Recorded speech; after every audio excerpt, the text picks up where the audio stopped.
Okay, Marcus, I think I may have some conclusive news in reference to why your bike is acting like a dingbat.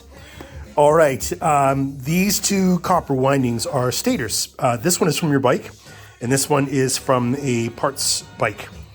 You might be able to notice a couple of differences of these two almost right away. I'll just angle them to be close. All right, so your bike was originally acting stupid, sometimes good, sometimes not, most of the time not.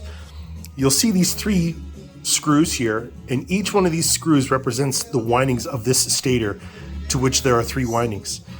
Because these three screws are exposed, they actually, electricity comes off of them, and in proximity to the flywheel, which is spinning around this at thousands of RPM, there's potential that voltage is lost from each one of these screw heads. In addition to this, this is your magnetic pickup, and it is testing very well. But if you follow this wire, which goes up to the harness, this plugs into the rest of the scooter, follow this other wire down here. This actually goes to your oil pressure sensor. And if I'm just gonna get in here really close, and if you look underneath here, you'll see that the wire, camera work, focus. Yeah, all right. You'll see that the wire is exposed just right there. See that little bit of copper wire sticking out there? So remember, the flywheel is in really close proximity to this. And as a result, what ends up happening is your bike starts to act like a freaking goof. And that's pretty much what it's been doing. So here's the difference, right? Here is the parts stator. And you'll see that the screws on it are insulated, kind of in the same color that the copper winding's got, like this goo on it so that electricity doesn't pass through and hit the flywheel. So that's the good one. This is your bad one. And then, of course, the magnetic pickup. And this wire, of course, has not been shredded at all. Sorry, my camera work is not better, but anyway, this wire is good. Wiring is good on this one. So we're going to switch out of this guy, switch onto that guy, and hopefully your bike is good. Oh, okay, Marcus. I'm pretty sure I got it. I was only able to run the bike for a few minutes before that cover that I broke. You can see I put a little goo on there, but I broke it. Obviously, now oil's leaking out, making a big frickin' mess. Anyway, I had to. I thought I got it diagnosed on the other side of the bike. I put in your new stator, new flywheel. This is just tape. And got it all installed, and it runs great. There are also a couple of other things that presented themselves as issues. I was convinced that your bike actually wasn't getting enough fuel from the petcock. This is bad camera work once again because I'm a mechanic, not a cameraman. Let me just put this down here a little bit. Grab a flashlight. Does that work? Yeah, okay.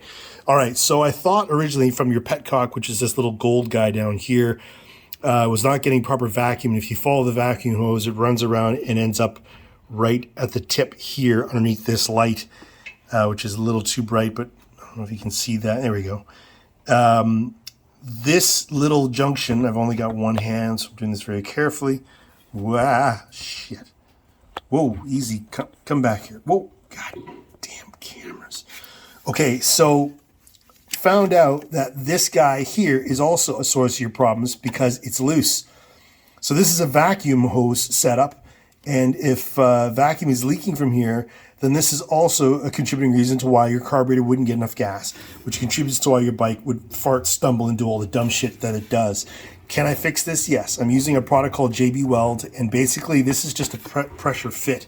Just going to put a little zoom in on here. Man, my camera work sucks. See if I can focus on. All right, look at that. Woohoo! All right, so get this guy out of the way, and you'll see that hole down there, it's just a press fit, right? So this just basically has been working itself loose since 2005 or the inception of the scooter. And ultimately, this really should be replaced. But to get you back on the road for now, a product called JB Weld will absolutely seal this shit shut and tight, and it won't be an issue again. This is just a contributing factor. Those ground up wires that I found underneath earlier, it's just a sort of collection of shit that's gone wrong with this scooter. I don't know if it's necessarily a fault of the previous technicians, but it is just sort of like a calamity of things, right? This oil leak is 100% my fault. I was trying to remove this cover. The thing came right off. Fuck. The vacuum leak on the petcock, or on the intake manifold, and the ground wires on the flywheel and the stator and the magnetic pickup. All of these things just led to your bike being not happy. I thought I got it all sorted out. I ran the bike for like 2 minutes, and Niagara Falls decided to come up. Anyway, the new cover's on the way. We get all this sorted out. I'm terribly sorry. Brah.